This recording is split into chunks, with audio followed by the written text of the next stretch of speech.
Alright everyone, welcome to PRPathways, your own YouTube channel. How you are doing, guys? I hope so you're doing amazing, guys. So this platform is basically PRPathways that help people all around the globe. I cover lots of countries and try to cover recent news related to immigration. My focus is always international students. I try to focus them because I came as a student, so I help them and try to understand the immigration in much lighter, transparent way. So if you have accidentally clicked to this channel, welcome to this channel, and I will try my best to make you understand immigration in more transparent and legit way. So please do subscribe us and help us to help others. Thank you very much. Today's video is very much important for people who are in Canada because there's recent news coming up. There are two major updates that are recently being announced by Mr. Mark Miller, our immigration minister. He said, like, if you are out of status, you'll be able to get the PR. Secondly, you'll be able to get study permit without applying study permit. So what those news are, we'll try to cover that news in much more depth. Let's try to cover this and watch until the end. Alright, first thing first, guys. So if you are into construction sector, this news is for you. So you will be getting benefited because 6,000 new spots are being added into the immigration system if you are in construction sector. So what that means if you are working in the construction sector, so you'll be able to get the PR easily because there are 6,000 new spots. Second important thing is, like, if you want to study in the apprenticeship program, before that it was like you have to apply for study permit, but now if you are under some temporary resident policy, you can directly apply to the college or university without having a legal valid study permit. So these are two major updates recently been announced this morning by Mr. Mark Miller, our honorable immigration minister of Canada. So there are other updates as well. Let's try to understand what those are updates. So he said that there's always a labor shortage related to the construction sector. So he targeted people who are working in the construction sector and how they can become a part of Canadian immigration system. And because we need people, like we need construction candidates who work in the construction sector, because as per the stats, it's been mentioned that by the year of 2030 we need 6 million homes. So obviously the people build homes and people work hard to make or build homes, so we need people from the industry called construction.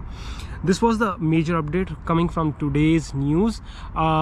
Second thing, why this is happening, as I told you that people from the construction sector are more vulnerable, and but in the actual scenario we need those people in our streamlined process or the mainstream. So that's the reason. If I talk about the express entry changes, as per the recent express entry changes, so lots of not the lots but pretty much amount of like say jobs are being added, or the trades are being added into the express entry profile or the new trade system. So what are those occupations or titles that are being added into the express entry profiles or trades? First is, if you are a construction manager, you'll be added to the construction sector or in the particular express entry occupations. Construction managers, construction estimators, bricklayers, roofers and shinglers, floor covering installers, painters and decorators, except interior decorators. So these are being added into the new trades as per the recent changes. Okay, if I talk about the history, like why this has been made, so in the year of 2020 this was the first time Government of Canada introduced this public policy. People who are out of status, they can apply for their permanent residency, but this program was pretty much extended a few times. Like last year in December 2024, this program was closed, but lots of people who were out of status, they got their permanent residency. So two important things that I want to highlight in this particular news. First thing is, they need people, and they have already mentioned that we need around 14,000 foreign nationals who want to work in the construction sector or who are in construction sector. So we need those people, as it's pretty much clear that why they need people. As per the reports, Canada's housing and mortgage agency, they said like until 2030 we need 6 million homes. So 6 million home is a pretty big number, so that's why they need people. Second important thing is here, they have not announced officially that what are the requirements for these construction workers. So please make sure that if you are not aware of the fact, if somebody is saying that on the YouTube that you will need this amount of work experience, these kind of things, or these kind of documentation, nothing has been released yet. Today is March 7, 2025.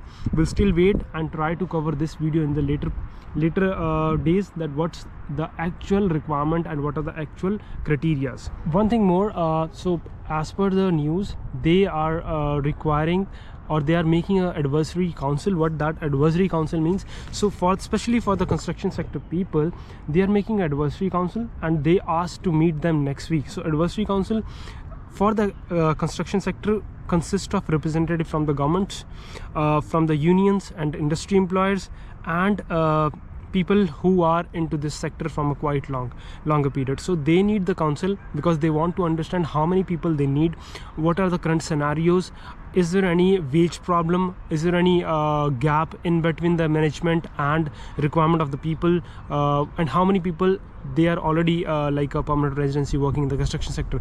So these are the advisory counseling meeting happening from the next week. So this was very important. I hope so you understand what I'm saying, and I hope so this makes you a bit of value into your PR journey. So if yes, please do subscribe us and support us. Thank you very much. This is today's video. I'll cover more news related to this particular platform or particular immigration pathway in the later days if it's coming up. There are other news also coming up. I'll try to cover those, especially from the Canada side. Why I'm focusing right now on Canada, because lots of ups and downs are there. People are thinking that okay, immigration is going down, but they need people and they need better, I would say, management and better strategy to make sure that who are coming into this beautiful country are valid, legit, and authenticated. Thank you very much. Stay tuned. God bless you. We'll see you in the next video. Thank you. Bye.